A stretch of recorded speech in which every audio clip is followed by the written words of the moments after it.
तो आप सभी का तौर राजपूत वेल्थ में। तो यहाँ पर अगर आप देखेंगे निफ्टी 50 में तो यहाँ पर 1% के आसपास गिरावट देखने को आपको मिल रही होगी। करीबन करीबन 221 पॉइंट यहाँ पर निफ्टी 50 गिरा हुआ है। उसके बाद बैंक निफ्टी की बात करें तो 512 पॉइंट के आसपास यहाँ पर गिरावट देखने को मिल रही है। यहाँ पर भी अगर आप देखोगे तो 1% के आसपास यहाँ पर गिरावट देखने को मिल रही है। अब इतनी बड़ी गिरावट थी और हम लोग कैसे ये बड़ा मूव कैच कर सकते थे, यही इस वीडियो में हम लोग बातें करेंगे। तो चलिए हम लोग पहले निफ्टी 50 का चार्ट समझने की कोशिश करते हैं, किस तरह से हम ट्रेडिंग प्लान कर सकते थे, क्या था इस ट्रेडिंग में। देखो मैंने आपको पहले भी समझाया है और पहले मैं आपको यही बता रहा था कि देखो ये एक प्राइस एक्शन होता है।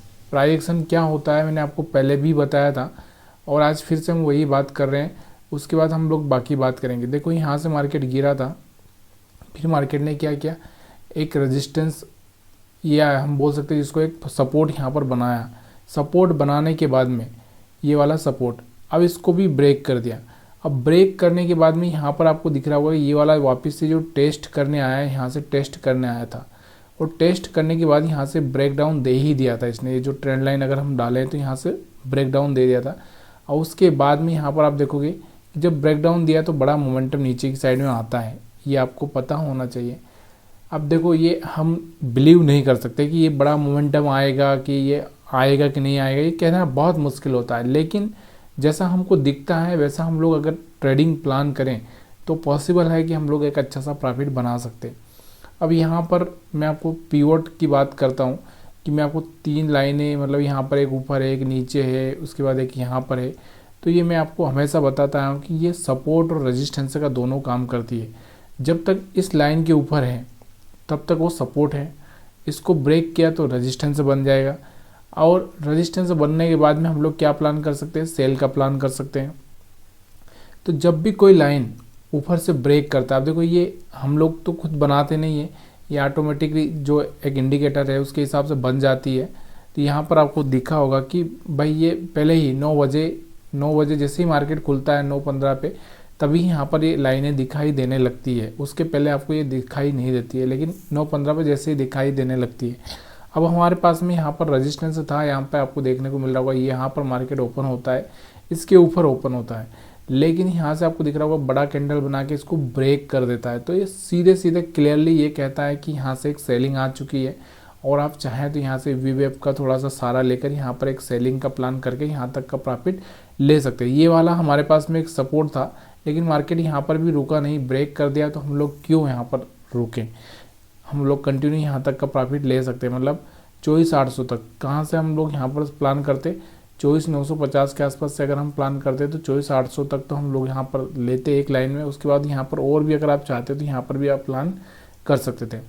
अब देखो कंटिन्यू मार्केट यहाँ से गिरा, फिर यहाँ पर आपको दिख रहा होगा एक सपोर्ट बनाया, फिर सपोर्ट को भी ब्रेक किया, फिर यहाँ पर फिर से एक तरह से मार्केट यहाँ से होल्ड किया और फिर यहाँ से इसको भी ब्रेक किया। तो जब भी मार्केट में बड़ी गिरावट आती है तो फिर मार्केट के पास में ना, देखो यहाँ पर आपको दिख रहा होगा ये वाले जो एसएल थे यहाँ पर सेल करके गए थे, तो यहाँ पर मार्केट ने ओपन होकर इनको तो निकाल ही दिया था।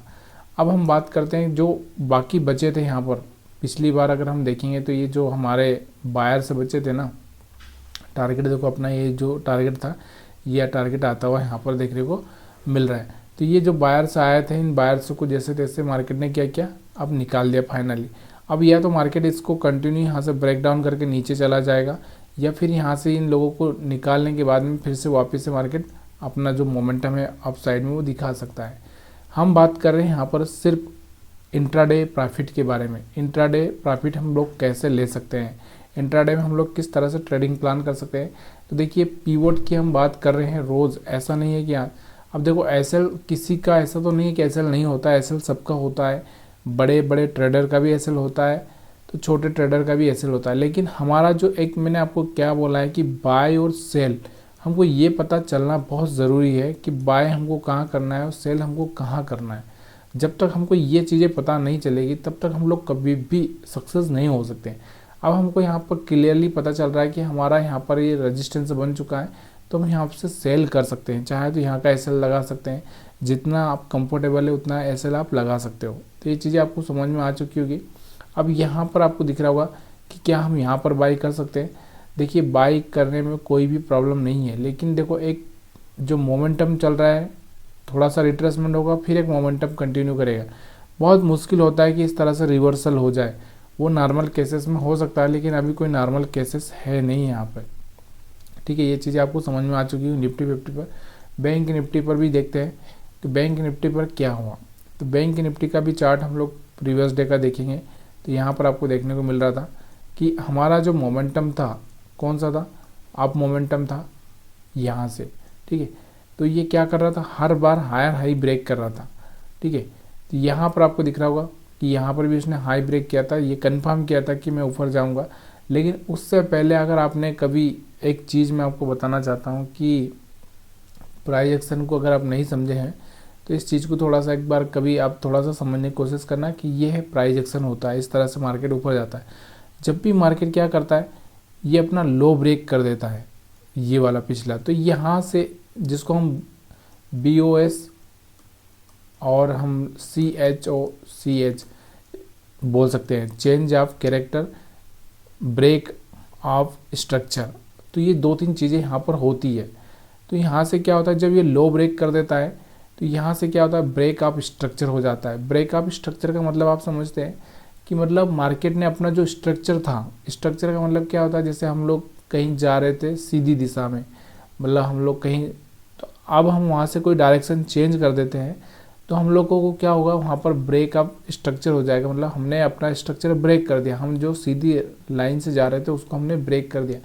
तो यहाँ से ये ब्रेक ऑफ स्ट्रक्चर हो चुका था। अगर आप थोड़ा सा इसको चाहे तो आप 15 मिनट के टाइम फ्रेम में आप थोड़ा सा इसको देखें, या 5 मिनट के टाइम फ्रेम में आप देखें, जहाँ पर भी आप देखेंगे वहाँ से आपको ये चीज़ें समझ में आएगी कि आखिर में क्या होता है यहाँ पर। चलिए हम लोग यहाँ पर 15 मिनट के टाइम फ्रेम में आपको दिखाता हूँ कि अब हम लोग यहाँ पर देख रहे हैं कि यहाँ पर आपको दिख रहा था ये वाला हमारा जो ब्रेक ऑफ स्ट्रक्चर कहाँ पे हुआ है, यहाँ पर देखो, यहाँ से मार्केट कंटिन्यू ऊपर जा रहा था।